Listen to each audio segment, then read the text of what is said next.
Assalamualaikum warahmatullahi wabarakatuh, dan salam sejahtera untuk kita semua. Sepeda terbaik adalah sepeda yang kamu miliki saat ini. Kutipan ini diadaptasi dari senior saya di kampus, seorang maestro fotografi Indonesia, Bang Arbain Rambe. Kamera terbaik adalah kamera yang Anda punyai saat ini. Dalam dunia persepedaan, sepeda hanyalah sebuah alat. Sehebat apapun sepedamu, secanggih apapun drivetrain yang terpasang, hanya akan bermakna bila ditunjang oleh kemampuan bersepeda yang baik. Sepeda murah, tetapi tidak murahan, bila dirawat dan disesuaikan dengan kondisi rute bersepeda dan kemampuan bersepeda yang andal, tidak kalah dengan sepeda yang mahal. Tetapi kita juga harus maklum, sepeda murah pastinya memiliki batasan tertentu.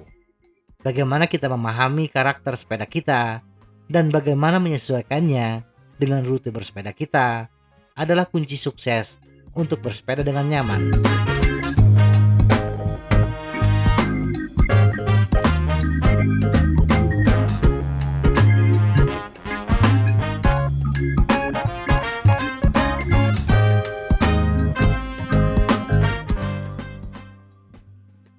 Bobot.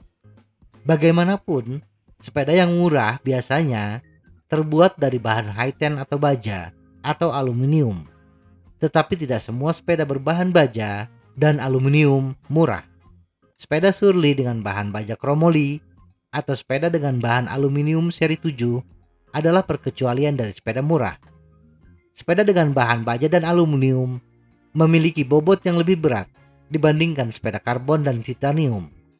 Sepeda yang paling ringan yang diizinkan oleh UCI adalah 6,8 kg dan sepeda federal saya beratnya 17 kg. Memang akan terasa perbedaannya bila kecepatan sepeda rendah.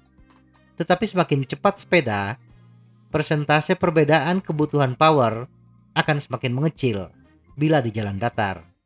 Tetapi ketika menghadapi tanjakan, karena rata-rata kecepatan rendah, maka hampir bisa dikatakan bobot total naik 2 kg akan menambah kebutuhan power sebesar 2,5% untuk semua kecepatan yang mungkin ditanjakan. Jadi, sepeda murah dengan bobot yang berat lebih cocok digunakan di jalan datar dengan kecepatan rata-rata di atas 20 km per jam. Semakin cepat, semakin mengecil perbedaannya dengan sepeda mahal atau bobot ringan. Gear ratio.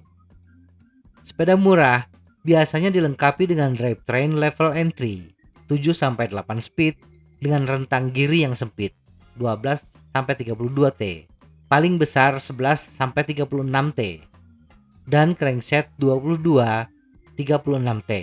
Low gear untuk ban 27,5 inci sebesar 16,8 inci. Sebenarnya memadai untuk pesepeda dengan kecepatan rata-rata di jalan datar antara 20-30 km per jam. Bila pesepeda mampu mempertahankan kecepatan rata-rata 25 km per jam, rata-rata power 95-100 watt, maka dia akan mampu menghadapi tanjakan sampai gradien 10% dengan nyaman.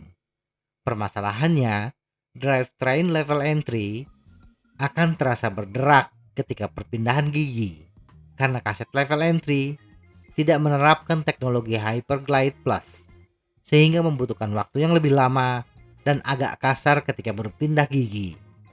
Perpindahan gigi yang agak kasar ini tidak akan terasa ketika bersepeda di jalan datar, karena tegangan rantai yang tidak begitu besar menyebabkan perpindahan sedikit lebih mulus, walaupun masih membutuhkan waktu yang lama.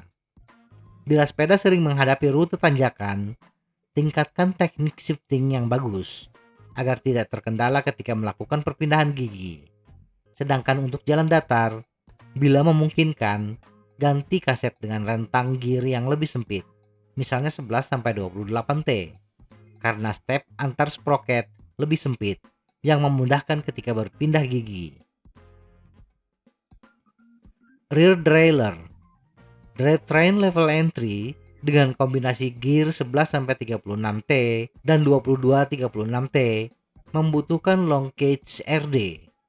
Cage RD yang panjang ditambah dengan RD yang tidak menerapkan teknologi shadow ketika menghadapi medan off-road yang kasar seperti jalan makadam dan sering melakukan drop rintangan di atas 20 cm membuat RD terguncang hebat dan berpotensi terbentur permukaan jalan atau chainstay.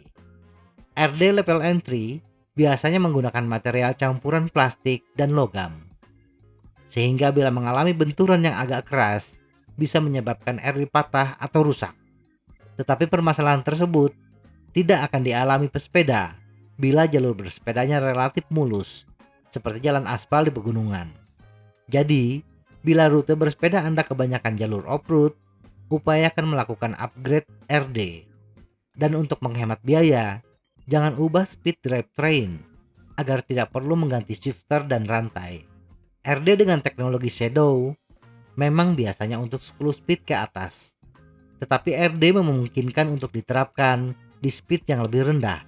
Yang terpenting adalah kaset dan shifter memiliki speed yang sama. Tetapi bila sepeda hanya digunakan di rute yang relatif mulus, tidak ada pengaruhnya menggunakan RD shadow. Jadi gunakan yang ada saat ini. Rem. Sepeda murah saat ini rata-rata sudah menggunakan rem cakram, walaupun masih menggunakan rem cakram mekanik. Memang kinerja rem cakram mekanik tidak sebagus rem cakram hidrolik. Perbedaan kedua sistem rem ini terletak di tenaga yang digunakan untuk menarik tuas rem. Bila kita perhatikan, kemampuan giring sepeda murah yang akan nyaman untuk tanjakan dengan gradien di bawah 10%. Itu artinya kita akan menghadapi turunan yang tidak begitu curam. Turunan sedang ini, rem cakram mekanik cukup andal. Bila menghadapi turunan yang panjang, posisikan duduk pesepeda lebih ke belakang dengan sadal yang rendah. Ini akan membantu menurunkan laju sepeda.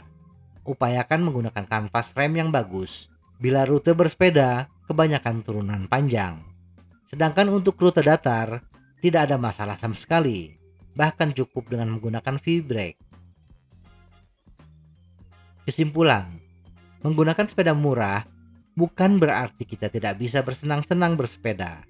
Sepanjang kita bisa memahami karakteristik sepeda dan batasan kemampuan sepeda, perjalanan kita pun akan terasa menyenangkan. Semoga informasi ini bermanfaat. Tetap sehat. Salam goes.